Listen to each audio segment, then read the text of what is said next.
a veritable temple with pylon guarded by colossi, peristyle courtyard, pillared hall and sanctuary.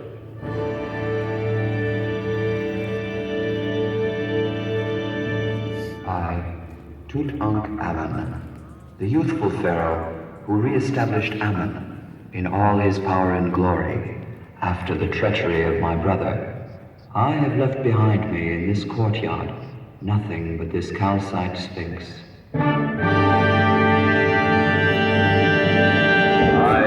Taharka, a Nubian reigning late in a crumbling dynasty, built this central pavilion, of which little now remains, but a specimen of the papyrus-capped gracious colonnade and an alabaster block that served as an altar for the divine heart.